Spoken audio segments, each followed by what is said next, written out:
Salut Aïcha. Salut Manu. Bon, merci beaucoup d'avoir accepté l'invitation sur ce podcast The RevOps Pooper. Avec plaisir. Écoute, j'avais bien hâte de parler de ça avec toi. Bon, et allons-y, parlons RevOps, c'est le but. Donc Aïcha, est-ce que tu peux nous dire un peu qui tu es, qu'est-ce que tu fais, c'est quoi ton job? Oui, bien sûr. Moi, écoute, je suis responsable RevOps pour une PropTech qui est spécialisée dans les transactions immobilières de terrain. Mon but, en fait, c'est vraiment d'optimiser tous les process de vente pour nos courtiers et puis que tout fonctionne bien, que ce soit au niveau marketing, le lien avec les analystes et le lien avec les ventes. Ok, donc tu es madame qui fait un petit peu tout le lien entre tous les départements customer facing, si je comprends bien. Exactement. Puis, j'essaie de faciliter aussi tout ce qui est les process en lien avec notre CRM parce que les courtiers ne sont pas forcément très, très à l'aise tout le temps avec un CRM. Je comprends. Ok, donc finalement, tu fais du RevOps via les outils, via les processus, en étant un petit peu le point de jonction des différents départements. Est-ce que tu peux nous donner ta définition du RevOps? Oui, pour moi, écoute, le RevOps, c'est ce qui permet en fait d'augmenter les revenus sans augmenter les dépenses. Et donc, c'est un peu l'art de synchroniser toutes les fonctions opérationnelles d'une entreprise entre les différents départements qui sont donc vente, marketing et puis service client. Ok, tu parles des processus, tu parles des outils, et là on parle aussi un peu finalement des ressources humaines, donc c'est aligner tout ce beau monde autour de l'objectif de revenu, c'est ça? Exact. Moi, personnellement, dans mon parcours, mes clients, c'est un peu les vendeurs, en fait. Donc, mon but, c'est de leur faire gagner plus d'argent, sans forcément que mon entreprise en dépense plus pour en gagner plus. Je comprends. Parfait. Merci beaucoup pour cette définition du RevOps. Et est-ce que tu peux nous dire finalement comment te voient tes collègues en interne? Je pense que mes collègues me voient un peu déjà comme quelqu'un à part. Tu sais, il y en a certains qui m'ont même dit des fois, je sais que tu es là, mais je ne sais pas trop ce que tu fais. Donc, moi, je suis beaucoup plus en lien direct avec les vendeurs puisque tu sais, je mets pas mal en place tous les process de vente, tout aussi. C'est moi qui écris toute la documentation de formation aussi.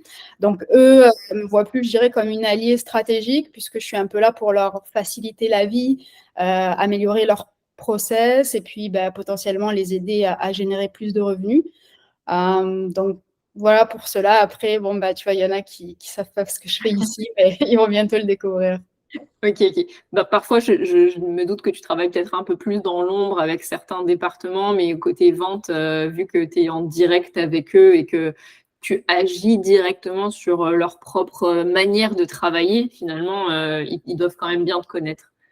C'est ça, ouais. Disons que ceux qui ne me connaissent pas trop, c'est ceux qui sont pas vraiment en interaction avec le CRM.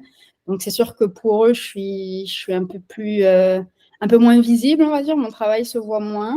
Mais quand même là, tu sais, je fais quelques apparitions sur d'autres outils. Donc, tu sais, je suis un peu là.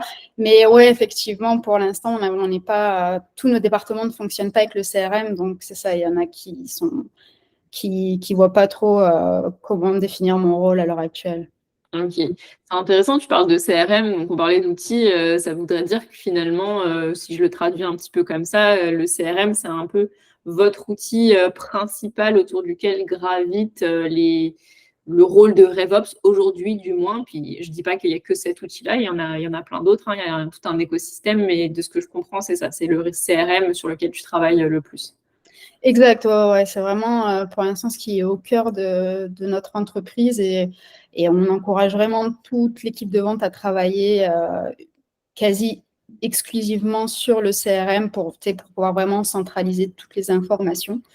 Et c'est ça, c'est de là que tout part et tout se rejoint là, en fait. Ok, super. Merci. Puis, est-ce que tu peux nous dire un petit peu comment toi, tu es devenu RevOps? C'est quoi qui... Parce que bon, on en parlait un petit peu en off avant, mais il n'y a pas vraiment de formation RevOps. C'est des métiers qui sont... enfin, un métier qui réunit finalement plein de compétences différentes, mais qui sont parfois un petit peu encore floues dans la tête des gens. Donc, comment tu es devenu RevOps? Oui, exact. Ben, moi, écoute, de base, j'ai plus un background dans les sciences, en fait, dans les neurosciences plus exactement, donc rien à voir avec tout ce qui est marketing, vente, etc. En fait, j'étais en train de me former dans la data science, puis on m'a proposé de prendre en charge justement le CRM de l'entreprise et de mettre en place tout ce qui était process de formation. Et en fait, c'est en commençant à jouer avec ça que j'ai cherché à optimiser les processus, que j'ai cherché à automatiser pas mal de tâches qui n'avaient pas forcément de valeur ajoutée. Et puis, en fait, c'est là qu'on m'a dit, mais ce que tu fais, ça ressemble un peu au RevOps. Je ne connaissais pas du tout. Et donc, voilà, j'ai été m'informer là-dessus. Puis, j'ai découvert ce monde-là et je me suis dit, mais oui, en réalité, je faisais ça sans le savoir. Et j'ai commencé à suivre, tu sais, quelques petites formations par-ci, par-là pour avoir un peu plus de données, tu sais, de vraies connaissances, là, parce que je suis quand même assez universitaire, donc j'aime bien me baser sur des informations écrites et reconnues. Et c'est ça, donc j'ai fait tout ça. Et puis, en parallèle, je continue ma formation en data science. Ok, donc tu viens plus de la data, de ce que je comprends quand même. À la base, on va dire ta principale compétence, même si tu en as plein, bien évidemment, c'est le côté données. Oui, oui, exact. Disons que de base, mon domaine, c'était les données expérimentales dans la recherche en sciences. Donc, j'étais beaucoup plus aspect statistique, etc. Et effectivement, en fait, c'est là que j'ai fait aussi à l'université un peu de code et d'utilisation de comment gérer les données, forcément. Et donc, j'ai cherché à approfondir ce côté-là. J'aimais pas mal Python. Et du coup, en fait, ouais, j'ai pas mal continué à développer ça. Puis, je me suis rendu compte que c'était quand même assez intéressant d'avoir un complément de data avec le RevOps. Puis, en effet, je pense que ça potentialise pas mal mes actions dans mon travail de tous les jours.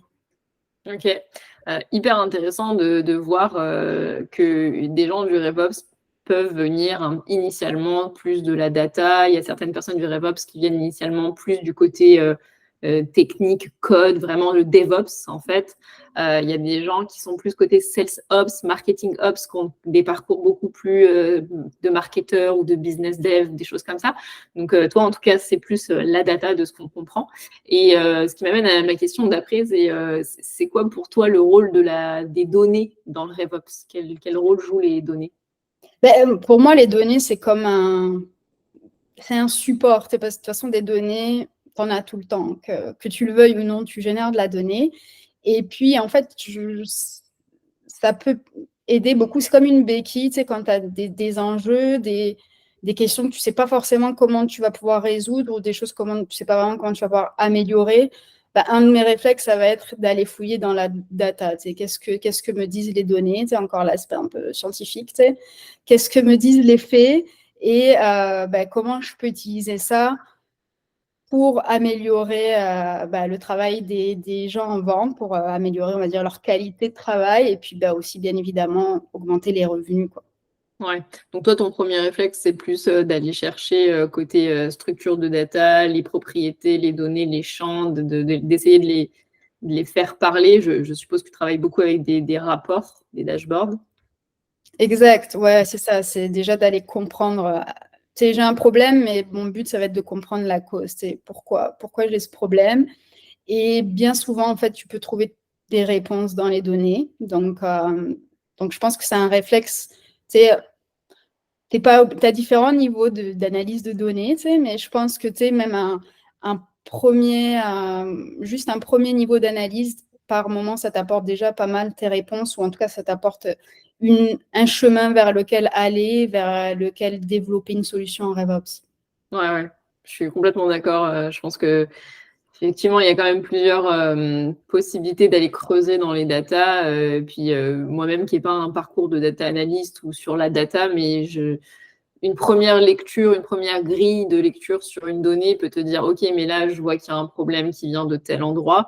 Et on parle des données, donc on va parler peut-être d'autres choses parce que qui dit data dit outils, parce qu'il faut bien que les données, elles transitent entre les outils. Il faut que ta donnée, elle soit à peu près bonne. Elle n'est jamais bonne à 100%, on s'entend. Donc, comment tu fais, enfin, tu fais toi et l'équipe, bien sûr, pour vous, comment dire, vous assurer que vous utilisez les bonnes données? Ça, c'est une bonne question. D'ailleurs, dans l'équipe, on en est encore au stade, tu vois, de est-ce qu'on est vraiment sur les bonnes données? Donc, ouais, je pense que c'est l'enjeu, en tout cas, des premiers enjeux majeurs, qui est, il faut que tu sois sûr de ma donnée, il faut que ce soit la source de vérité. Puis, une fois que tu as ça, tu as déjà fait une grosse partie du travail, puis ensuite, tu peux avancer. Donc, nous, là, en l'occurrence, on est en train de refondre complètement notre base de données. Donc, on est en train de tout remettre à plat parce qu'effectivement, on s'est rendu compte qu'on ne travaillait pas sur la bonne donnée. Donc, on est en plein là-dedans. Puis derrière, ça passe aussi par les données du CRM qu'on a comme générées. Bon, j'ai mis en place pas mal des parties du CRM. Donc, j'ai comme créé des campagnes, créé des choses. Pas vraiment dans un but à court terme, mais en me disant, à un moment donné, je vais avoir besoin de ces données-là. Donc, je vais commencer à les stocker, à les pré-organiser. Okay. Et effectivement, aujourd'hui, tu vois, c'est des choses que je vais récupérer, mais je ne suis pas au stade où mes bases de données sont complètement nettoyées, propres, prêtes à utiliser. Donc, tu as encore cette étape-là qui prend pas mal de temps en réalité et qui est vraiment super importante, qui est primordiale même. De toute manière, on s'entend que d'avoir des bases de données complètement clean, je pense que c'est un rêve beaucoup trop éloigné de la réalité. Et j'allais juste te demander quelque chose. Est-ce que pour toi, justement, c'est toutes ces données que vous accumulez, etc., avec le temps, c'est quand même très évolutif. Donc, une donnée à l'heure actuelle, elle veut dire quelque chose. Peut-être que dans 6 mois, elle voudra dire autre chose, dépendamment de comment vous la traitez, de comment elle est alimentée, d'où elle vient, de quel outil elle vient, de quel système elle vient. Donc, finalement, en fait, c'est quand même tout le temps remettre un peu en question les modèles de base. Est-ce que c'est quelque chose qui résonne quand je te dis ça ou... Oui, complètement. De toute façon, pour moi, rien n'est figé. Et puis, je pense que quand, de toute façon, tu travailles dans le RevOps, rien n'est figé. Tu sais, je travaille sur des processus de vente. Je pense que ça doit être la 3e fois que je les améliore en même pas un an. Donc, tu sais, tu revois toujours. Et puis, tu sais, c'est aussi le principe du RevOps. Tu améliores des choses. Donc, ça veut dire que tu remets systématiquement en question les choses que tu viens de créer. Donc, oui, bien sûr qu'à chaque problématique, ta donnée, tu ne la vois pas forcément du même œil, puis tu ne vas pas aussi la compléter avec n'importe quelle autre donnée. Donc, tu ne vas pas non plus lui donner le même sens. Et elle t'apportera une information pour une problématique, mais la même donnée t'apportera une autre information quand il s'agira d'une autre problématique. Donc oui, il y a strictement rien de figé dans le temps. Et c'est aussi ça qui est intéressant, parce que tu as plein de possibilités aussi à la fois. Et tout dépend de où est-ce que tu veux aller. Donc, c'est quand même excitant. J'aime beaucoup cette phrase-là que je garderai certainement pour le podcast que tu viens de dire. Finalement, le RevOps, c'est tout le temps ça, c'est optimiser en permanence, remettre en question les processus. C'est pas parce que tu as mis en place un superbe processus pour les vendeurs qui ressemble à ça aujourd'hui que dans 2 semaines ou dans 3 mois, ce sera le même. Donc, je suis 100% d'accord avec ça. Si tout le monde pouvait penser comme ça, ce serait intéressant. C'est marrant parce que cette façon de penser, elle est très scientifique. C'est vraiment comme n'importe quel chercheur, dans sa tête, va partir d'un élément, mais 2 ans après, il aura fait 3 papiers là-dessus, puis il va découvrir qu'en réalité, ça veut peut-être dire quelque chose. Parce que c'est une approche très, très scientifique que de à chaque fois te dire, OK, j'ai trouvé cet élément, ce fait, mais c'est pas figé. Mon interprétation d'aujourd'hui, elle est valable aujourd'hui, mais peut-être que demain, ça sera une autre interprétation pour la même data. Et c'est en ça que je pense qu'il y a en fait le RevOps, il y a plein de gens en réalité qui le font un peu sans le savoir. Sans rendre compte. Mais pardon, excuse-moi, cet aspect-là aussi est très, très pertinent parce que moi, par exemple, je ne viens pas du tout de la science à la base, pas du tout de la data, je suis quelqu'un du marketing, donc j'ai une autre approche finalement du RevOps, mais on en vient quand même un petit peu au même constat. C'est quand même des choses qui doivent être tout le temps remises en question, tout le temps optimisées. Rien n'est figé. De toute manière, dans un outil ou dans un modèle de données, tout évolue tout le temps, tous les jours, toutes les minutes, toutes les heures. Donc, tu peux pas dire, ah bah c'est bon, j'ai mis en place ça, puis ça va rester pendant 1 an. Donc, j'aime bien cette vision en fait du RevOps comme étant un chercheur, un scientifique qui doit remettre en question en permanence ses modèles. Ouais, et puis je pense que tu sais, même de manière inconsciente, une fois que tu as maturé ce que tu as fait, ta vision change. Tu sais. Moi, je vois, j'ai mis en place des process, puis je suis revenue dessus comme 6 mois après.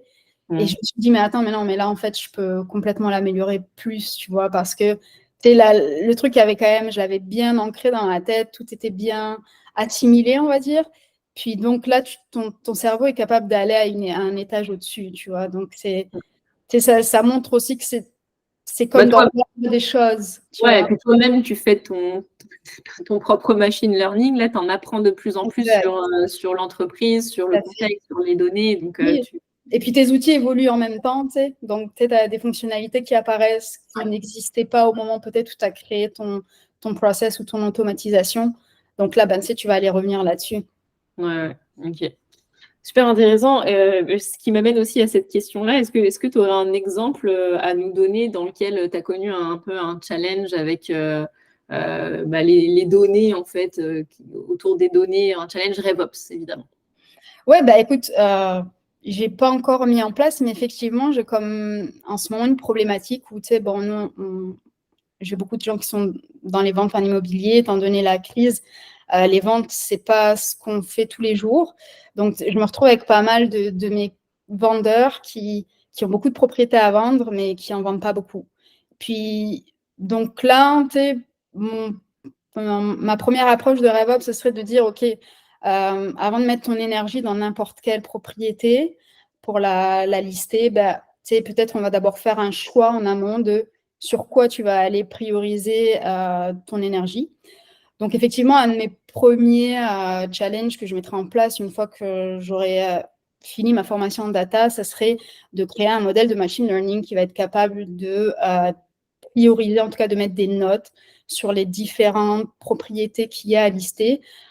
Comme ça, ben, mes vendeurs, avant de commencer à faire la mise en marché sur un terrain, sauront que ce terrain-là, tu as comme 75% de chances de le closer, versus un autre, tu n'en as peut-être que 20%.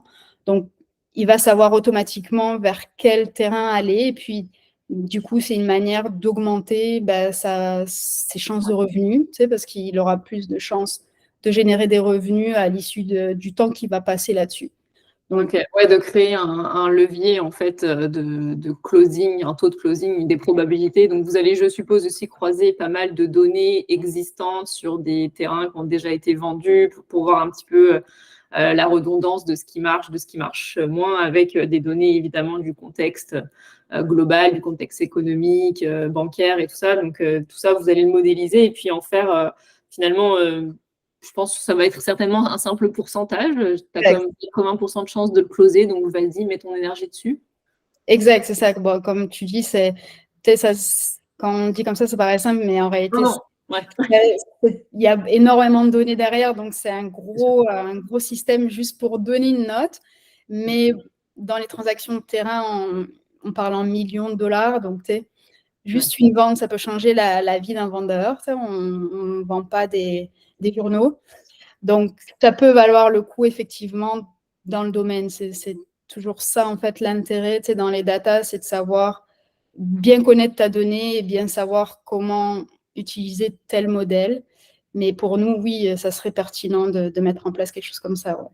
Ok. Donc d'avoir juste un taux de closing, probabilité de closing sur chacun de tes lots, chacun de tes listings que vos Exact. vendeurs. Ok. On va finir sur ça. Est-ce que tu as une phrase inspirante à nous partager ou quelque chose qui est un mantra pour toi?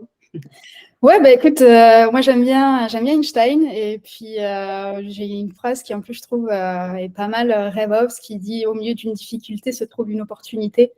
Parce que souvent, tu sais, quand tu cherches à solutionner un problème, à améliorer une automatisation ou améliorer un processus, ben, tu sais, ça va me donner l'idée d'améliorer d'autres processus en même temps. Tu sais, je vais découvrir un système et me dire, ouais, mais ça, je peux aussi l'appliquer pour ça ou pour ci.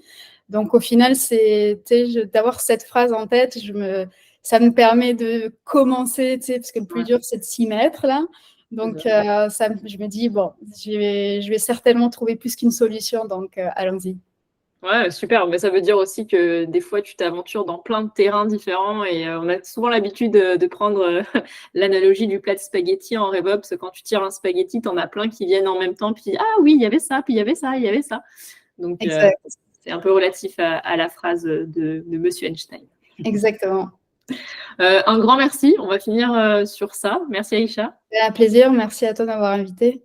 Avec grand plaisir et merci d'avoir participé à ce podcast. Donc, je vous dis au prochain rendez-vous podcast de The RevOps Pooper et le thème vous sera dévoilé dans pas très longtemps. Bye! Bye.